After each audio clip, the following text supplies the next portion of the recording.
Hi everyone. Welcome to the channel. And this is the man behind the camera is Naftali Ranto, and I believe you are doing well. Those who know me, they call me Overcomer, and I am here with this channel today just to give a quick information session for our communities, for our employers, for our employees, for as well those that are looking for a job, so that by the time you get employed, you know what to do to work together with your employer. So if you are new to this channel, kindly subscribe. Click that subscribe button.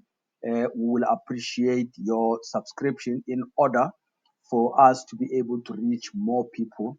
We need your contribution. So thank you very much. So this is a health and safety in a workplace channel, and we focus on a workplace. We say health and safety at workplace is your responsibility. So why this topic? All of a sudden, I have realized that there are so many people in our society or where we are living, and they do not understand what health and safety in a workplace entails. So I made it my responsibility in order to dedicate this presentation and to unpack or to explain, to share the experience that I have with our people in order for them to be able to do and to make an informed decision whenever they are encountered with health and safety challenges in a workplace or where they are doing their job or their own businesses. So let's go into it. So before I continue, I just want you to note that I'm not a professional, uh, our OHS advisor, and I'm not a career advisor as well. So all the information that I will be sharing on this channel is for information use only, and which was achieved through my experience working in the occupational health and safety environment. And if you require professional help, please contact your professional advisor near you. And I say responsibility of health and safety is yours. So if you are employed or an employer or an employee, it is your responsibility to ensure health and safety in a workplace. So the target audience that I'm expecting is everybody from the government officials to the private uh, companies or people working in the private sector, people that are employed or people that are managers in the different sectors. Because section number 47 in the Occupational Health and Safety Act, Act number 85 of 1993, it says that it is state bound. So meaning the state and everyone else living within the territory or the borders of the Republic of South Africa, everyone supposed to comply with the act. So that is why I put it here to say my audience that I'm targeting is actually the whole community or the whole population of South Africa, and those coming from other countries working within this country as well. You will be actually my audience. Right. The points of discussion, what I'm going to talk about today, I will talk about the legislative framework, the definitions, and then I'm gonna touch on the sections. I will conclude. So I didn't take all the sections that are in the act. I didn't take all the definitions. I didn't cover the whole legislative framework. I just took some of the important things that I know they are applicable once you are working with this field of occupational health and safety. So in terms of legislative framework, we are going to focus today on Occupational Health and Safety Act, Act number 85 of 1993, and we'll touch a bit on compensation for occupational injuries and diseases act, which is Act number 130 of 1993. So we'll also speak a bit on that. So now on definitions, now we are talking about Occupational Health and Safety Act.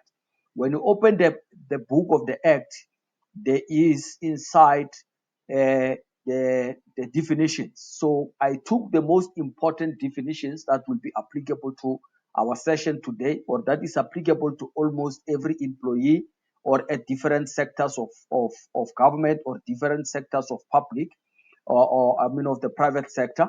So you can get the act, download it, and read it of all the other definitions in order to have the full scope of what this occupational health and safety is all about. So the first definition I selected is the employee. It says in the act, an employee is any person who is employed by or works for an employer and who receives or is entitled to receive any remuneration or who work under the direction or supervision of an employer or any other person. So in short, it means whenever you are employed or wherever you get to report to somebody, you are regarded as an employee according to the act. And the second definition is the employer. It says it's any person who employs or provides work for any person and remunerates that person or expressly or tacitly undertake to remunerate him.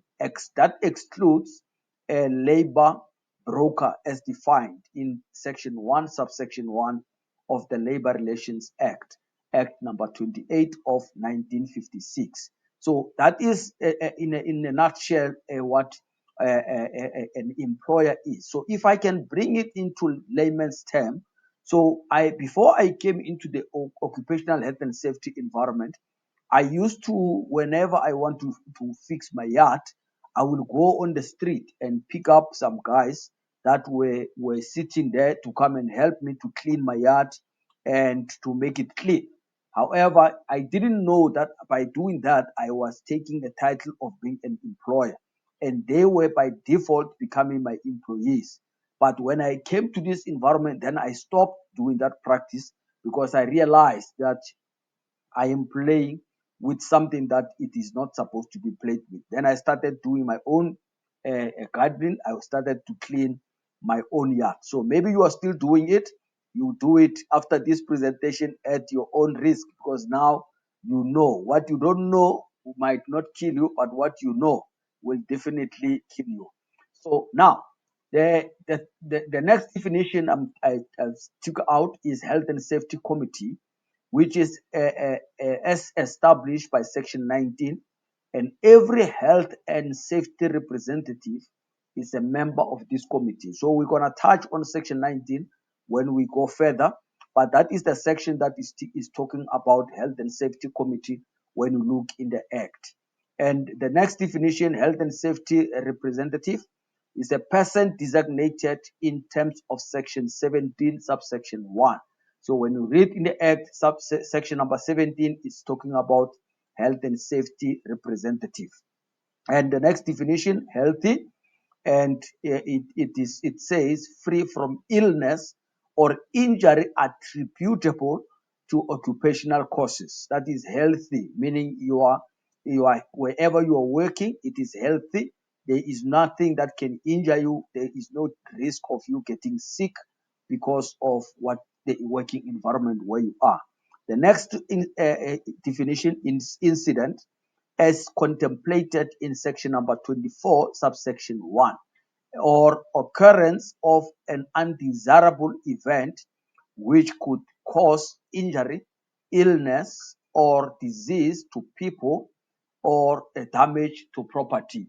So if you go to the Act, you read section number 24, it speaks about incident, and it will give you more detail what this incident is all about. But we'll touch it as well when we go on the sections. We will talk about that a little bit more. Now, let's continue. The next definition, accident.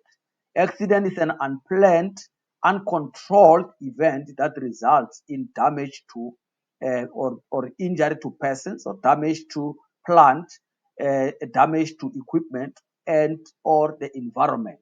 So, however, on that, I like to say some of us or some of our friends, colleagues, some of the people we know, their activities, that the way they are doing things in life, they are being reckless sometimes. And when the question I normally ask when I facilitate these occupational health and safety courses is, if you are behaving reckless, you can't call what happens when you get involved in a misfortune as an accident, because an accident definition says it's an unplanned and uncontrolled event. So if you decide to drive your vehicle at a high speed and without observing all the laws of the road, when you get involved in a misfortune, you cannot say you were involved in an accident. I don't know what to call it, because the act does not say that it is a plan. It says it's an unplanned. So meaning when you start over speeding, you are actually planning to cause something. Now, the next definition, a premises, includes any building, vehicles, vessels, trades, or aircraft. So it can be any building, vehicle, vessel, train, or aircraft. So it means premises is where the people they will be, or employees will be performing their duties, or where they are going to be doing the work that they are employed to do. Now, the next one is a plant. Plant includes fixtures, fittings, implements, equipment, tools, and appliances, and anything which is used for any purpose in connection with such a plant. So I normally ask the learners, I say, if you will go and eat in the dining hall where you must eat your lunch, uh, what do you call the fork and knife that is on the table? Is that a plant? And they will say no. Some of them will say yes. Then I will say, why do you say no and why do you say yes? So a plant, it is, as you have read, the same thing that you use to eat, it becomes a plant because it is part of the appliances or the tools that you are using in order to consume the meal that is on the table. So you can call that a plant. You are still okay. So building includes any structure attached to the soil.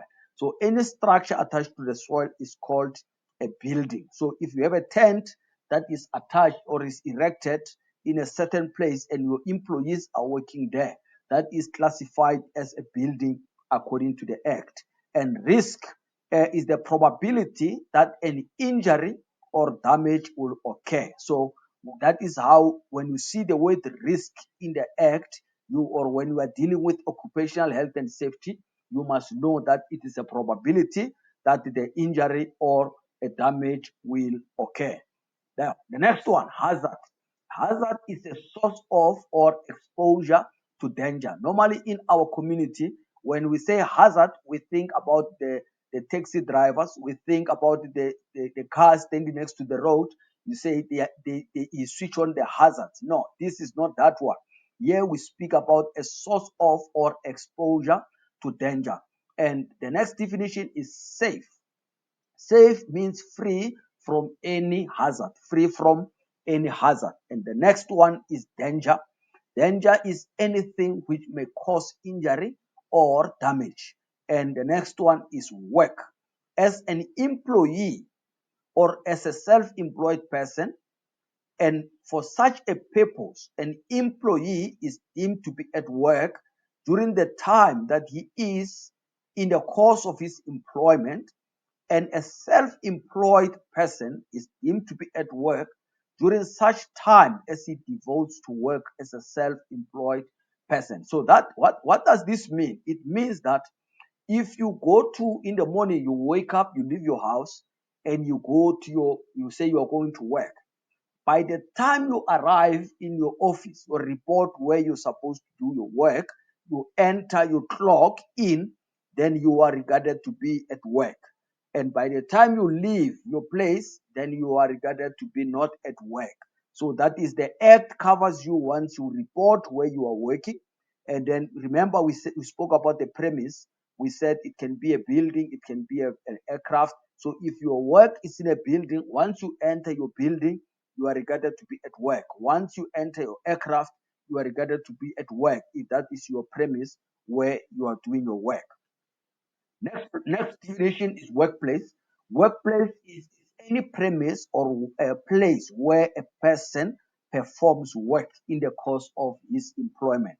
Right. The next one is approved inspection authority. Approved inspection authority. So approved is approved by a chief inspector, which you normally find at the Department of Labor, with respect to any particular service, shall be an approved inspection authority with respect to that service only. So what it means here is, if, for example, the department where you are working in is having an inspection authority team, so they can get approval to inspect the occupational health and safety within your organization in order to report on behalf of the organization to the chief inspector. So once they are approved to be able to become an inspection authority in your organization, then they will be now authorized to inspect within your organization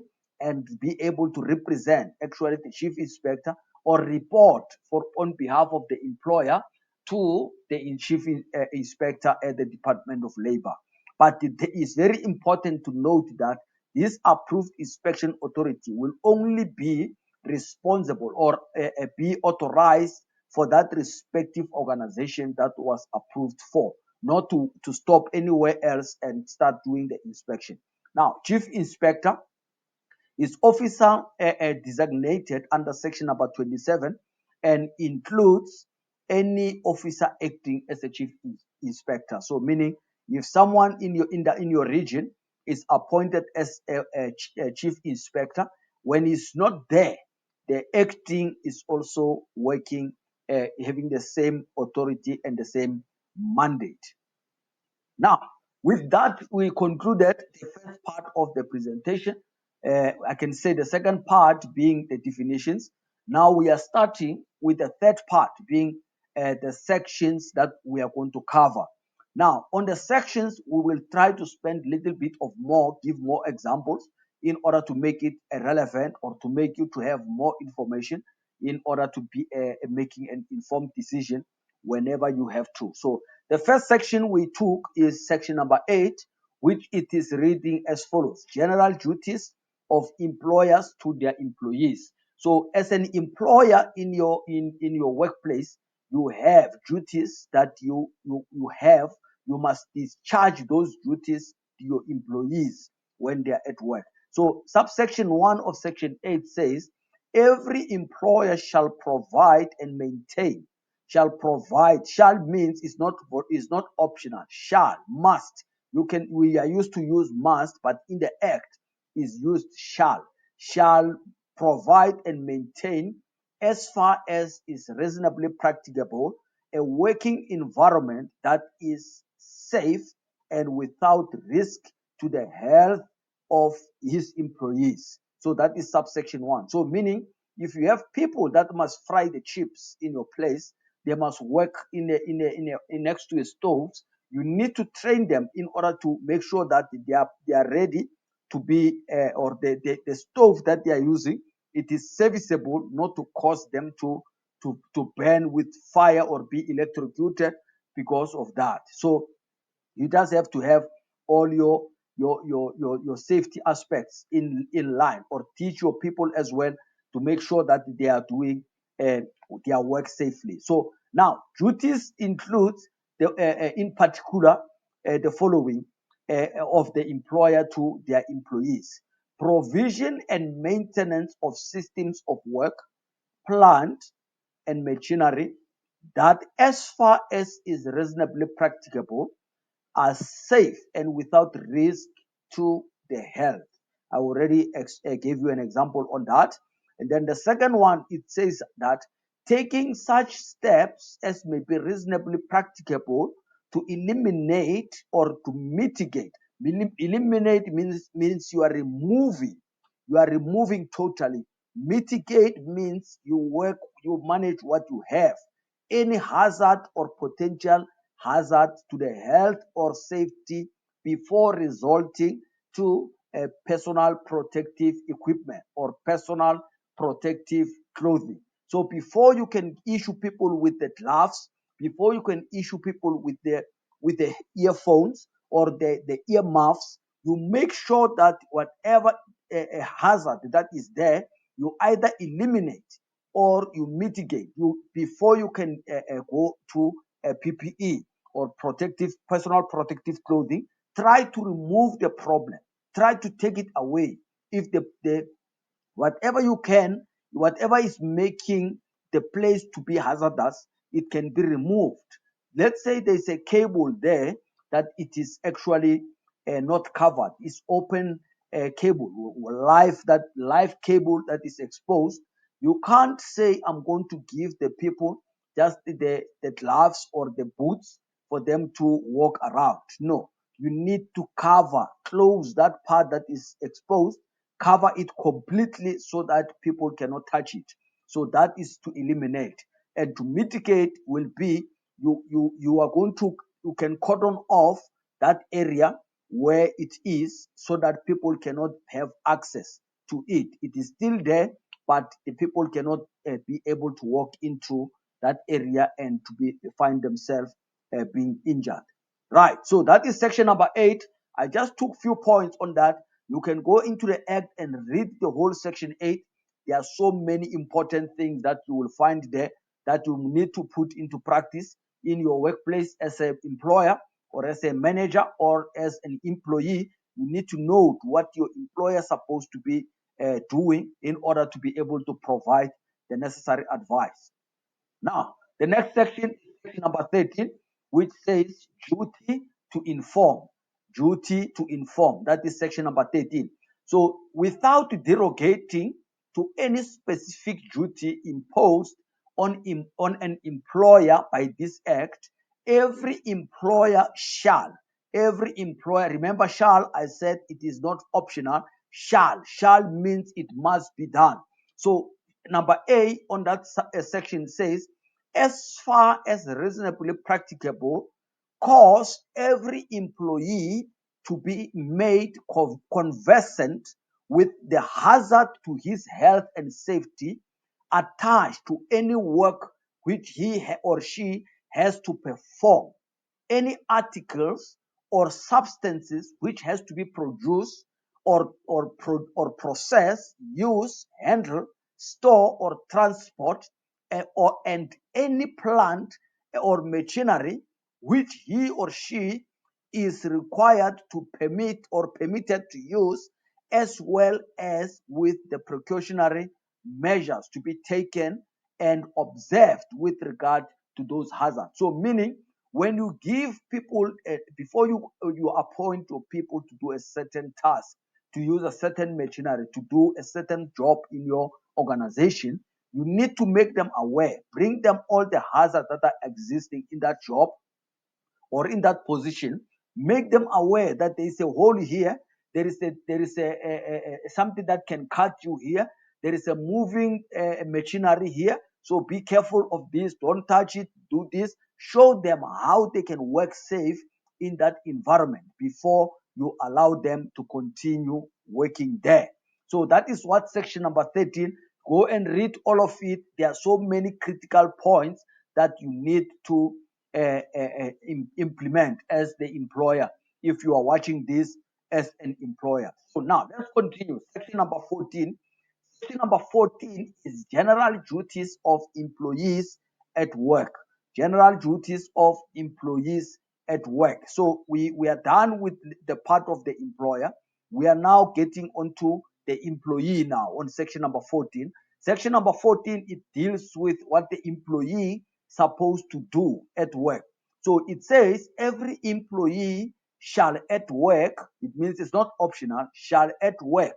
Number A, it says take reasonable care for the health and safety for himself or herself and of other persons who may be affected by his or her acts or omissions. So if you had to, for example, let's say, for example, you are working in a place where you must close the gate, and because there's a road that is crossing over the rail. So and your responsibility is to close the gate. So as you are in that environment, you need to make sure that you execute your functions as supposed, because if you fail or you don't do what you're supposed to do, let's say you're supposed to close the gate at 7 a.m., make sure the gate is closed so that no vehicle is going to pass, because the train will be passing. Now you don't close it that day, and the train is coming, but somebody was another vehicle drove past that area and it got bumped by the train.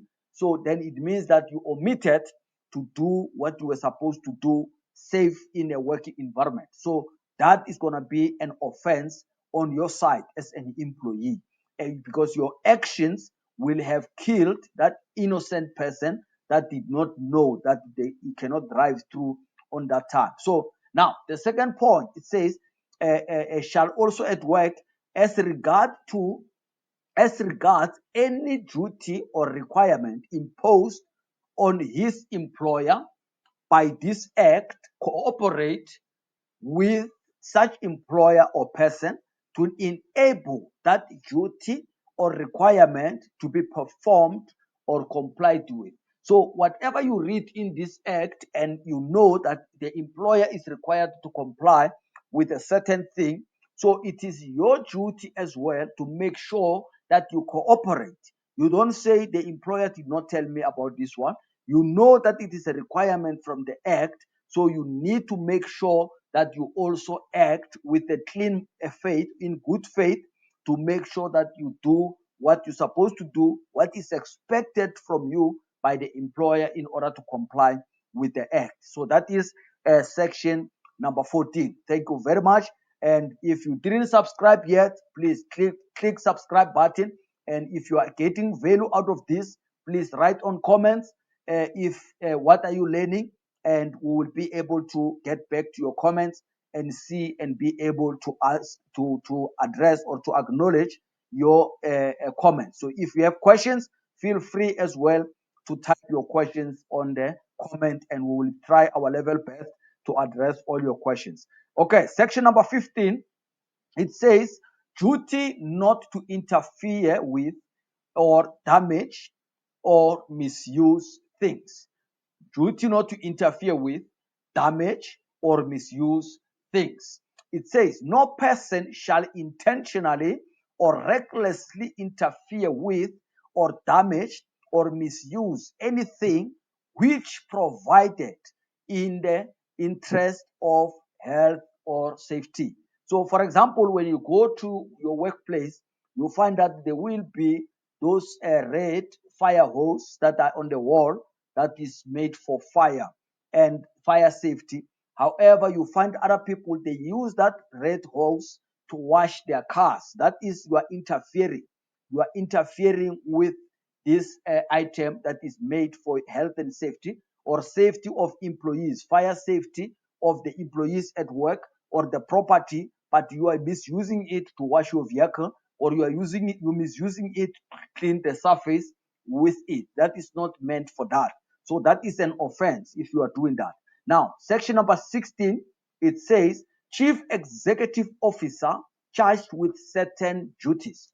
So, chief executive officer in an organization which is having duties that he have to make sure that they are also discharged as such. So, on subsection 1, it says, we call it 16.1, it says every chief executive officer shall, as far as is reasonably practicable, ensure that the duties of his employer as contemplated in this act are properly discharged.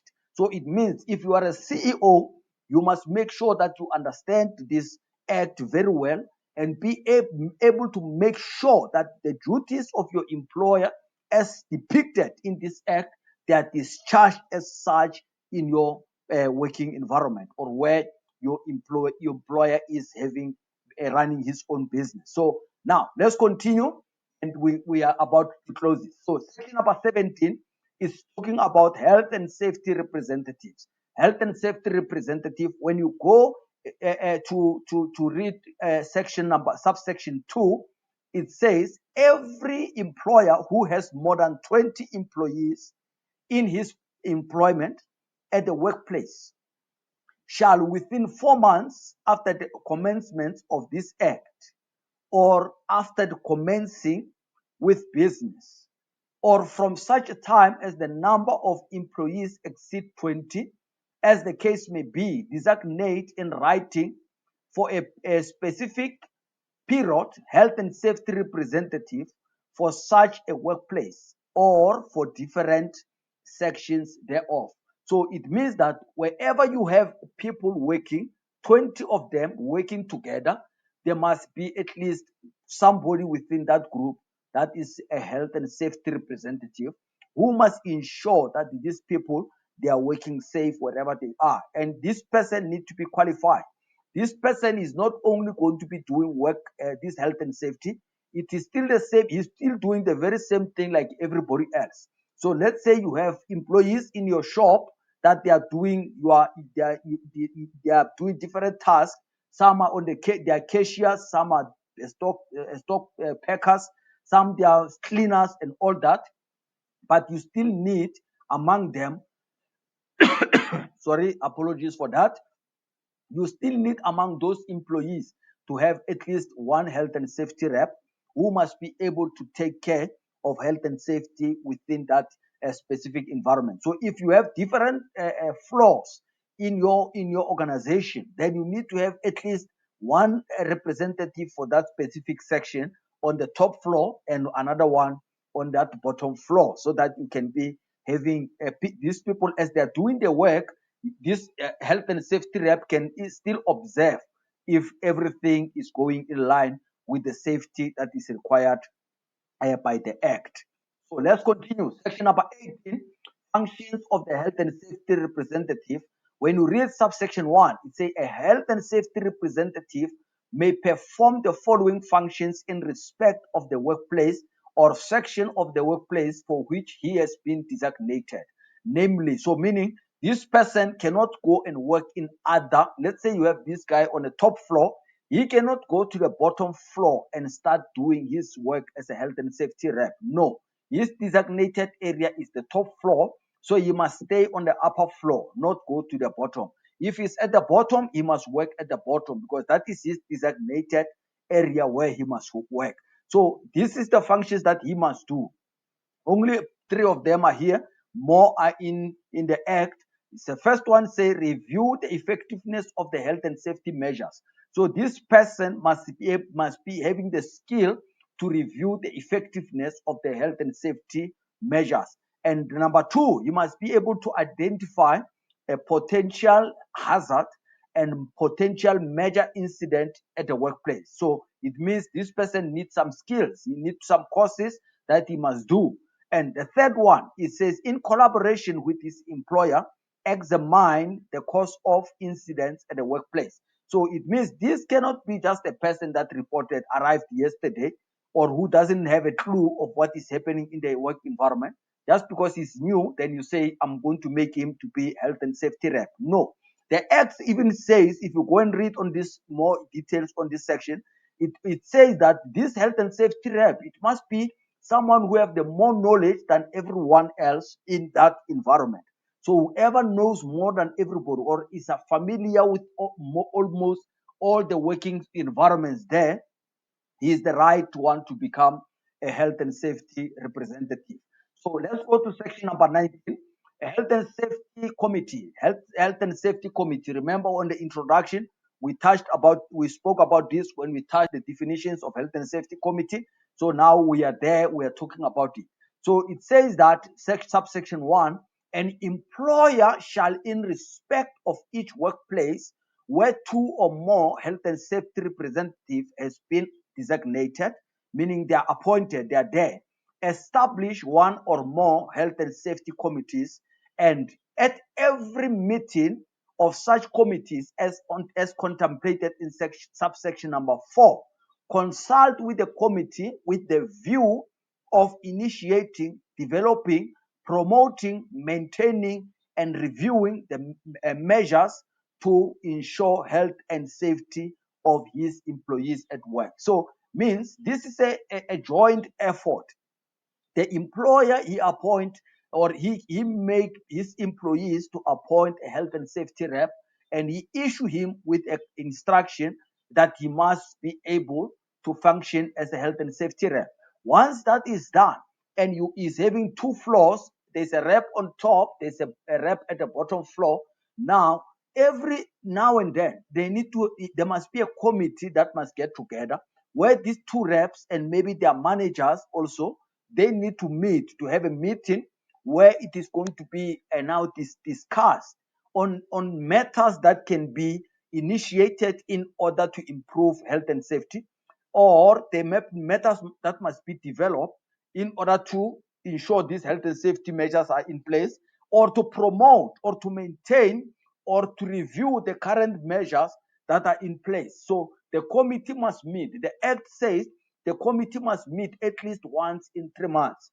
At least once in 3 months, the committee must be able to meet. So it's not a must that they must meet every month, but at least once in 3 months. So I believe that you are having that. Go and read section 19, and it will give you the rest of the details of what the committee it is meant to be.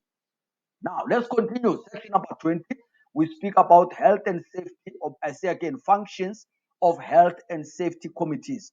Functions of health and safety committee. When you check subsection 1, it says a health and safety committee may, it says may make recommendations to the employer, or where the recommendations fail to resolve the matter, to an inspector. So meaning the first point, they make recommendations to the employer.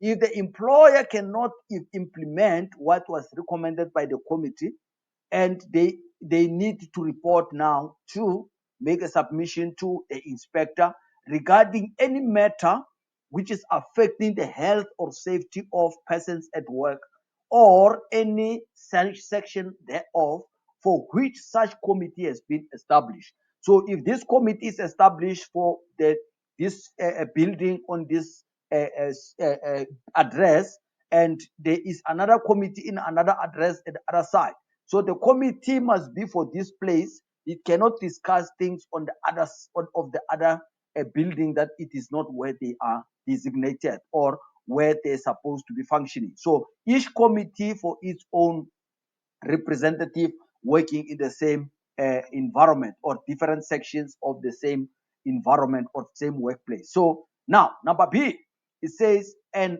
this committee also shall discuss any incident at the workplace or sections thereof in which or in consequences of which any person was injured, became ill, died, and may in writing report on the incident to an inspector. So meaning the committee will also have to come and discuss whatever incident that takes place. The committee needs to get together in order to discuss it and the consequences thereof. So if a person was injured or became ill or he died. So if we will only do this and follow this occupational health and safety, we will save many lives in our country. We will save millions and millions of lives, because we will be able to prevent this incident to keep on happening every now and then. But most of the time, we don't consider this health and safety because we take it for granted. Most people, we consider more the human resource or the financial part of this the workplace. We consider it more than the personnel that we have or the safety of the people doing work. Remember, if you lose money in the company, you can be able to make it back. But if you lose your whole human resource, your whole manpower, it might take you forever before you can perform at the level where you were performing before you lost that manpower. So you need to be putting people as priority. So section number 23, certain deductions prohibited. Certain deductions prohibited. Let me have a little bit of water. Yes, thank you so much. Let's continue. So certain deductions prohibited. It says no employer shall, in respect of anything which he is or she is in terms of this act required to provide or to do in the interest of health or safety of an employee, make any deduction for any employee's remuneration, or require or permit any employee to make any payment to him or any other person. So what does it say here? Remember when I started, I said I used to collect the guys from the street that were sitting. Some of them don't have a personal protective equipment. They are working with sandals, and now I make them to clean my yard. I give them spades just to use to clean my yard, but I don't give them safety boots. So I can't say to them, I'm going to give you safety boots, but I deduct it from what I'm going to pay you. No, this is what the act says. It means you must issue this person with safety boots. You must issue them with gloves. You must issue them with whatever that is required in the interest of health and safety of this person while he's performing the job or the duty that you have said they must do. And you can't deduct from them. And once you give them, if you want to take it when they are leaving, you can take it, but you can't take the same thing and give to the next person again in the future, because that is not hygiene. You can't do that. You need to, it's either you're gonna take it back for cleaning, you bring it back, but it is not supposed to be. Personal protective clothing, you issue it and it is done. And I'm aware that there is some of the organizations, some of the people that they are making people to pay for a personal protective clothing. They issue you with an overall or whatever you must wear in order to do your work to be safe, but it gets deducted from your income. So that is in non-compliance if you with the act. So if you go and so if they're doing that, just sensitize and go and read section number 23. Take it and consult with your professionals close by. Confirm if the practice that is happening in your employer, your employer's premises, it is in line with what is happening in the act. So thank you very much. I'm not doing this to create conflict in a workplace, but I'm doing this just to open our mind in order for us to be able to know what is expected from us as employers, and we can have a strong work power. Now, section number 24, report to inspector regarding certain incidents. If you go to subsection 1, it says each incident occurring at the workplace or arising out of or in connection with activities of persons at work or in connection with a plant, use of plant or machinery, in which or in consequence of which any person dies, becomes unconscious, suffers loss of limb, meaning losing one part of the body, or part of a limb, or is otherwise injured or become ill to such a degree that is likely either to die or to suffer a permanent physical defect, or likely to be unable for a period of at least 14 days either to work or to continue with the activity for which he was employed or is usually employed. That incident must be reported to the inspector. It must be reported to the inspector in your region. So please go and read section number 24. It will give you further details of what type of documentation as well that is required in order to report the incidents. It will be there and it will guide you into details. If there's any questions, look for your inspector in your region and they will be able to help you better. Now, section number 25, it is similar to section number 24, but this is speaking about occupational disease. Report to inspector regarding occupational disease. So it says any medical doctor, I say again, any medical practitioner who examines or treats a person for a disease described in the second schedule to the Workmen's Compensation Act Act of 1941, Act number 30 of 1941, or any other disease which he believes arose out of that person's employment, shall within the prescribed period and in the prescribed manner report the case to the person's employer and to the chief inspector and inform that person accordingly. So let's say someone is working in a place where there are fumes or gases where they are inhaling, and he goes to the medical practitioner. And when you check as a medical practitioner, you realize that this individual has inhaled the gases where he's working, and this has affected his lungs. Then you need to report that to that employee's employer, and then as well you report that to the chief inspector within the prescribed period. So you cannot wait until it is overdue or it's after 2 years, then you want to report. Immediately you know about it, you start to report it right away so that the claim process can be kick-started by the employer and in assistance of this person that is actually affected. Yes, let's continue. Section number 26, victimization forbidden.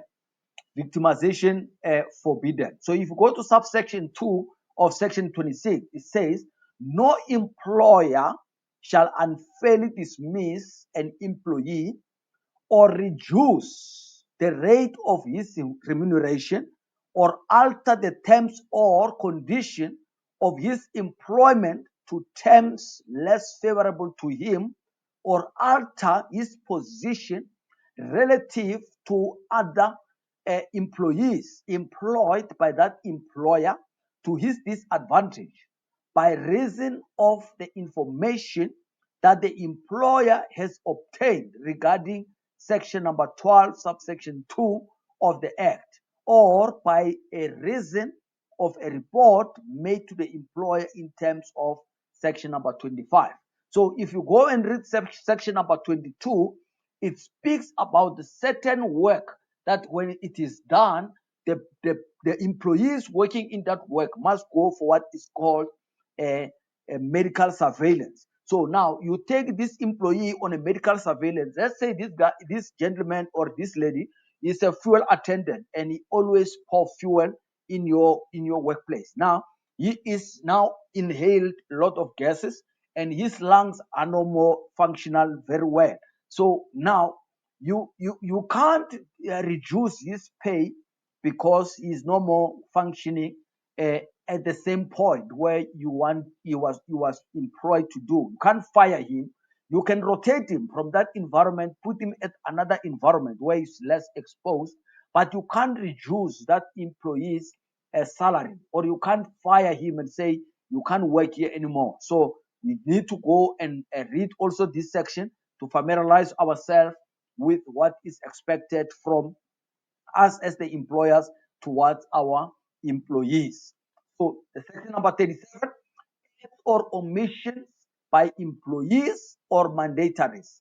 So it says here, subsection 1, whenever an employee does or omits to do any act, which it will be an offense in terms of this act for the employer of such an employee or a user to do or to omit to do, then unless it is proved that in doing so or doing or omitting to do that act, the employee was acting without the connivance or permission of the employer or any such user.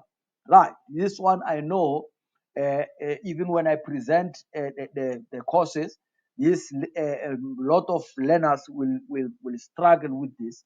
So what it says here is, uh, in the occupational health and safety environment, when there is a non-compliance or something has happened, if there is an incident in a workplace, someone died in a workplace, the employer is presumed to be already guilty and he must prove himself innocent.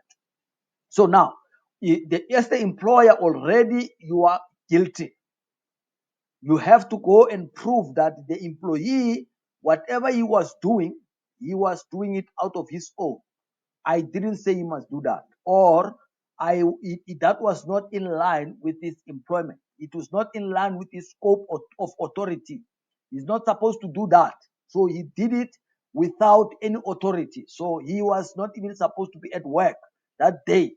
So it has to be proven. Otherwise, the employer still remains a responsible or remain guilty, as we said. So now, the last one, when you read, there are 3 points also on that part. It says, it's all reasonable steps that were necessary has been taken by the employer to make sure that the incident is not happening. So it means, as an employer, you must make sure that your screws are tight, because if your screws are not tight, your employees, they can make holes or they can drink from your organization because you failed to do what you're supposed to do. So make sure, as an employer, that your employees, they are acting based on your instruction or according to what you want them to do, not out of their own. So make sure each of them, you are issuing them with their delegation, what they're supposed to do and what they're supposed not to do, in order for yourself as the employer to be covered. So let's continue. Right. Number 38, offenses, penalties, and special orders of court.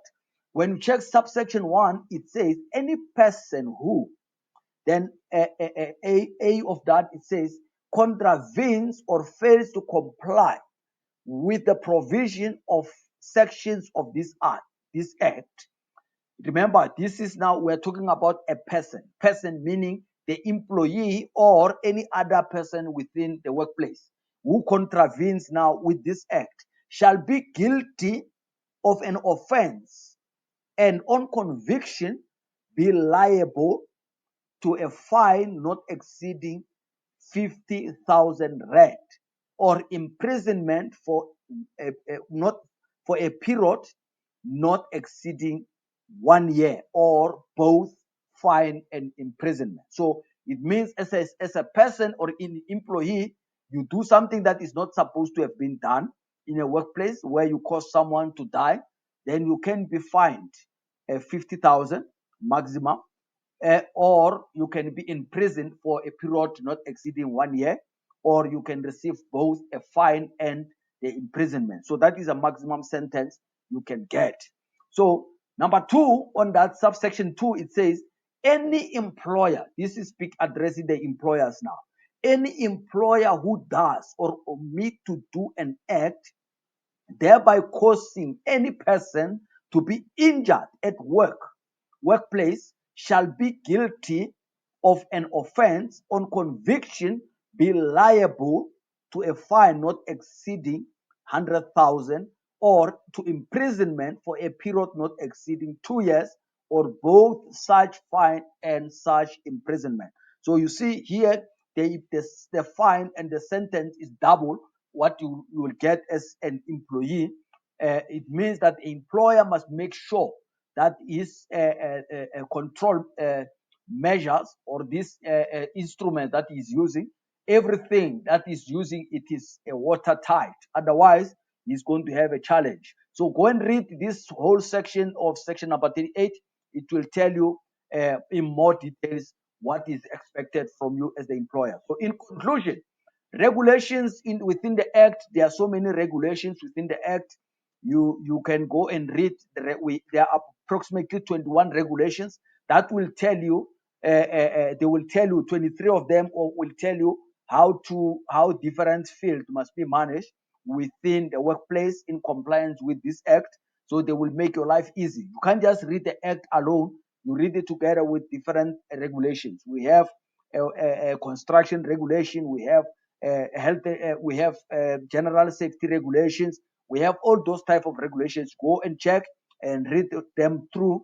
They will guide you how to put the act into place. And management, I say, implementation must be from the top structure in any organization in order for this occupational health and safety to be functional. It cannot be implemented by the lower structures. It must be implemented from the top so that the lower structures can just execute and it will become beneficial. So the future, kindly, ladies and gentlemen, share your experience found on this information session on the comment and subscribe to our channel. I believe you have enjoyed it, and recommend your contacts, those that you know, for them to also come and learn. And if you found any value on this, let us know so that we can prepare in future the next sessions. We can also cover some of the topics. We will present topics here that we see that it fit for you to be able to catch up or to be able to learn some of the things that we have, or some of the experience that we have picked up in this environment. So as I said when I started, and just a disclaimer, be advised that I'm not an OHS advisor or a career advisor. All the information that I've shared on this channel is for information use, or for your personal use, or you can share it with other people. Only, and I achieved this through the experience I got working in occupational health and safety environment. And if you require professional help, please contact your professional advisor near you, and also look for the accredited institution around you, around your region, that are able to present to you different courses of you to be able to be in compliance with this Occupational Health and Safety Act. So, ladies and gentlemen, thank you very much for connecting with us, and I believe that you have enjoyed this session, and we will meet again on the next available a session that we are going to have. May God bless you. Enjoy your day. Enjoy your day. Enjoy your year. And I don't know where are you watching from, so please comment and tell us where you are watching from, and we will acknowledge you for sure on our next session that we are going to have. May God bless you. Goodbye.